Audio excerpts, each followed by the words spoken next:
अमेरिकी नेवी के ब्लॉकेड अब भी हॉर्मुज में जारी है। स्थिति यह है कि अमेरिका ने ईरान के एक जहाज को रोकने के लिए मिसाइल तक चला दी। अमेरिका का यह कहना है कि जहाज ईरान की ओर जा रहा था। पहले इस जहाज को चेतावनी दी गई कि वो ईरान की ओर ना जाए। लगभग 20 बार चेतावनी दी गई और जब जहाज नहीं रुका तो हेलफायर मिसाइल से हमला कर दिया गया। नमस्कार, मैं हूं आकांक्षा और आप देख रहे हैं न्यूज़ 18 का डिजिटल प्लेटफॉर्म। अमेरिकी राष्ट्रपति डोनाल्ड ट्रंप भले ही दावा कर रहे हैं कि हॉर्मुज से उनकी सेना जल्द ही निकल जाएगी, लेकिन जमीन और समुद्र पर हालात कुछ और ही कहानी बयां कर रहे हैं। ताज़ा घटनाक्रम में अमेरिकी सेना ने ईरान की ओर बढ़ रहे एक व्यापारी जहाज को हेलफायर मिसाइल से निशाना बनाकर रोक दिया। इससे साफ संकेत मिला है कि हॉर्मुज में तनाव अभी भी खत्म नहीं हुआ है। सेंटकॉम के मुताबिक गाम्बिया के झंडे वाला MV लायन स्टार नाम का जहाज ओमान की खाड़ी से ईरानी पोर्ट की ओर बढ़ रहा था। अमेरिकी सेना ने दावा किया है कि जहाज को 20 से ज्यादा बार चेतावनी दी गई कि वो अमेरिकी नौसैनिक नाकेबंदी का उल्लंघन कर रहा है। जब जहाज नहीं रुका तो अमेरिकी विमान ने उसके इंजन रूम पर AGM-114 हेलफायर मिसाइल दाग दी, जिससे जहाज आगे बढ़ने में असमर्थ हो गया। सेंटकॉम की कार्रवाई बता रही है कि समुद्र में अमेरिकी सैन्य नीति अभी भी बेहद आक्रामक बनी हुई है। यानी व्हाइट हाउस में डील पर चर्चा चल रही है, लेकिन मैदान में अमेरिकी सेना अब भी उसी सख्ती से नाकेबंदी लागू कर रही है। अब आपको ये बताते हैं कि आखिर हेलफायर मिसाइल इतनी खास है क्यों। जिस हथियार से जहाज को रोका गया वो साधारण मिसाइल नहीं है। AGM-114 हेलफायर अमेरिकी सेना की सबसे सटीक मिसाइल्स में गिनी जाती है। इसे आमतौर पर MQ-9 reaper drone, Apache helicopter और अन्य विमानों से दागा जाता है। इस मिसाइल का वजन लगभग 50 किलोग्राम होता है। ये 7 से 11 किलोमीटर की रेंज तक बेहद सटीक निशाना लगाती है। टैंक, बख्तरबंद वाहन और हाई वैल्यू टारगेट को नष्ट करने में इसका इस्तेमाल किया जाता है। यही मिसाइल साल 2022 में काबुल में अलकायदा प्रमुख अयमान अल जवाहिरी को मारने के लिए भी इस्तेमाल की गई थी। इस मिसाइल के वॉरहेड कई तरह के होते हैं।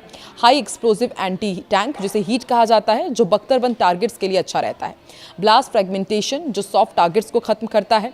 खास RNX, जिसे निंजा मिसाइल या फिर फ्लाइंग जिंसू वेरिएंट कहा जाता है। इसमें विस्फोटक नहीं होता, बल्कि इंपैक्ट से पहले 6 तेज ब्लेड्स निकलते हैं जो टारगेट को काट कर मारते हैं। यह आसपास के लोगों को नुकसान बहुत कम करता है। हॉर्मुज में अभी भी संकट क्यों बना हुआ है, अब आपको ये समझाते हैं। देखिए, हॉर्मुज दुनिया का सबसे अहम ऊर्जा मार्गों में से एक है। वैश्विक तेल और LNG सप्लाई का बड़ा हिस्सा इसी रास्ते से गुजरता है। फरवरी में जब से अमेरिका और ईरान संघर्ष शुरू हुआ है, उसके बाद से ये रास्ता बुरी तरह प्रभावित हुआ। अमेरिका ने ईरानी पोर्ट की नाकेबंदी शुरू कर दी है, जबकि ईरान ने दावा किया है कि हॉर्मुज से गुजरने वाले जहाजों पर उसकी निगरानी है और नियंत्रण रहेगा। इसी खींचतान के कारण सैकड़ों जहाज अभी भी फंसे हुए हैं और पूरी दुनिया में हाहाकार मचा हुआ है। वहीं ईरान के इस्लामिक रेवोल्यूशनरी गार्ड कॉर्प्स ने रविवार को एक बयान में कहा है कि उसने अमेरिका के MQ-1 ड्रोन को मार गिराया है। ये जानकारी इस्लामिक रिपब्लिक न्यूज़ एजेंसी ने दी है। रिपोर्ट के अनुसार ये ड्रोन कथित तौर पर ईरान के क्षेत्रीय जल क्षेत्र में दाखिल हुआ था। IRGC ने कहा कि ड्रोन का तुरंत पता लगा लिया गया और उसे वायु रक्षा मिसाइलों से गिरा दिया गया। साथ ही जहाज़ों को चेतावनी दी गई है कि कोई भी जहाज बिना उनकी इजाज़त के नहीं जा सकता। इससे पहले मंगलवार को IRGC ने कहा था कि अगर अमेरिका सीज फायर का उल्लंघन करता है तो उसके पास जवाबी कार्रवाई करने का वैध और सुनिश्चित अधिकार सुरक्षित है। ये ड्रोन गिरने की खबर ऐसे समय में आई है जब अमेरिका ने कहा है कि उसने ईरान की तरफ जा रहे एक जहाज पर हेलफायर मिसाइल से अटैक किया।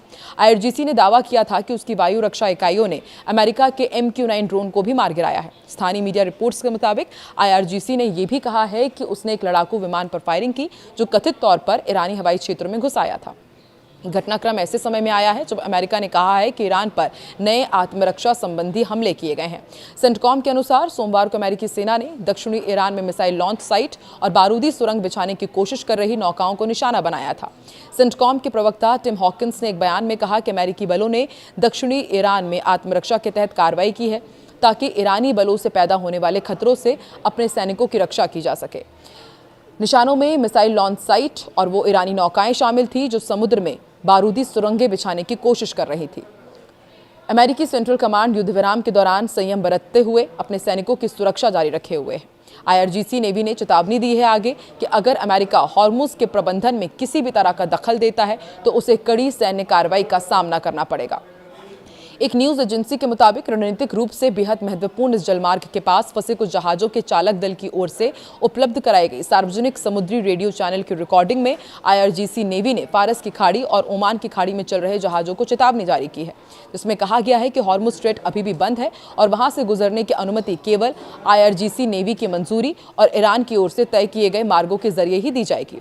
इसमें यह भी कहा गया कि नियमों का उल्लंघन करने से समुद्री सुरक्षा को गंभीर खतरा हो सकता है। तो देखिए, एक तरफ लगातार ये कहा जा रहा है कि अमेरिका और ईरान के बीच बहुत ही जल्द अब आगे की डील फाइनल हो सकती है, लेकिन दूसरी तरफ अब भी जमीनी स्तर पर हवाई हमले किए जा रहे हैं, मिसाइल अटैक किए जा रहे हैं और हॉर्मुज स्ट्रेट पर तनाव लगातार बरकरार है। आपको क्या लगता है कि अमेरिका ईरान के बीच बहुत ही जल्द ऑल इज वेल होगा या फिर इसी तरह से जो खतरा है वो और भी गंभीर होता जाएगा और इसका खामियाजा पूरी दुनिया की अर्थव्यवस्था पर पड़ेगा? कमेंट सेक्शन पर अपनी प्रतिक्रिया जरूर दें।